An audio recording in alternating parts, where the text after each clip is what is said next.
প্রথম দিন আমি 2টা ডিম পেয়েছি, মাত্র 2টা। হ্যাঁ, 2 ডিমে আমি খুশি। তার মানে ইনশাল্লাহ এখন আসবে 2টা ডিম। আমার ফিলিংস যখন 2টা ডিম আসছে তখন আমি অনুভব করলাম যে আমার ইনকামের রাস্তা আল্লাহ খুলে দিচ্ছে। যেহেতু 2টা ডিম আসছে, এখন এই প্রতিদিনই ডিম আসবে। পরের দিন মনে করেন যে আপনার 6টা না 10টা ডিম পেয়েছি। এরপরে মানে আস্তে আস্তে মনে করেন যে আরো মানে বাড়তে মানে দিন দিন এখন ডেইলি আমি ডিম পাচ্ছি মনে করেন যে 600-র উপরে ডিম পাচ্ছি। আমি মূলত কৃষির মধ্যে ছিলাম, আমি ছিলাম অন্য ব্যবসা নিয়েছিলাম, অন্য ব্যবসা, স্টক ব্যবসা দেখা গেছে আপনার মরিচ, হলুদ, তারপরে সরিষা, এগুলা স্টক রাখলে দেখা গেছে কিছু সময় ব্যবসা হয়, কিছু সময় হয় না। তারপরে মনে করেন যে একটা দোকান দিলাম, দোকানেও মনে করেন যে লস।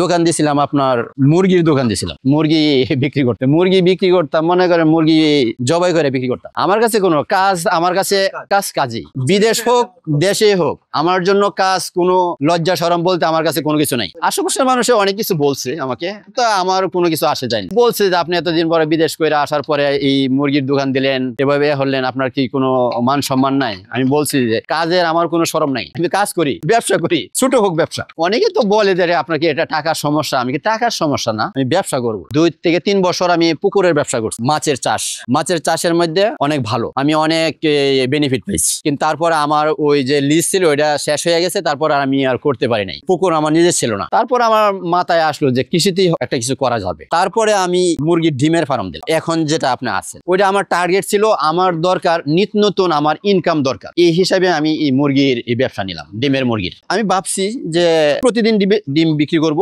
প্রতিদিন আমার টাকা আসবে। মারা যায় ওইটা আপনার মারা যেতেই পারে, তার চিকিৎসা আছে। আমি এই মুরগি আমার নিজের হাতের তৈরি করা, পুলেট ছিল, তারপর আমি খাঁচাই নিছি। ওইটা আমি নিজে পাইলা, 0 বাচ্চা ছিল, 1 দিনের বাচ্চা। আজকা ওইটার বয়স হচ্ছে আপনার 1 বছরের কাছাকাছি। বড় মুরগি কিনতে গেলে অনেক টাকার দরকার। আমি 1 দিনের বাচ্চা কিনলে মনে করেন আমার ওইটাতে অনেক অল্প টাকায় আমি ওইগুলো কিনতে পারতেছি। প্লাস মনে করেন এই মুরগিটা আমি জানবো যে ভালো না খারাপ, আমি নিজে বুঝতে পারবো। আর যদি আমি বড় মুরগি কিনে নিয়ে আসি, বড় মুরগি, ওইটা আমি জানবো না ওইটা কি ভ্যাকসিন আছে কি না, এটা সমস্যা কিনা, তা আমি বুঝতে পারবো না। এই জন্য আমি নিজে মনে করেন 1 দিনের বাচ্চা লালন পালন করে আমি খাঁচাই উড়াই। আমার যে যতগুলো মুরগি আছে এখানে 1 দিনের, আমি 1 দিনের মুরগির বাচ্চা নিয়ে আসছি, আমি লালন পালন করে আমি খাঁচাই উড়াইছি। খাবার তো আমি নিজে করি নাই, খাবার আমি রেডি নিয়ে আসছি। এভাবে মনে করেন যে কোনো সমস্যা যদি হয়, মুরগি আমি প্রতিদিন মনে করেন 2-3 বার আমি ফার্মে আসি। ফার্মে আসার পর আমি প্রত্যেকটা খাঁচায় আমি দেখি আমার মুরগি অসুস্থ কিনা। টেম্পারেচার মুরগি যখন আপনার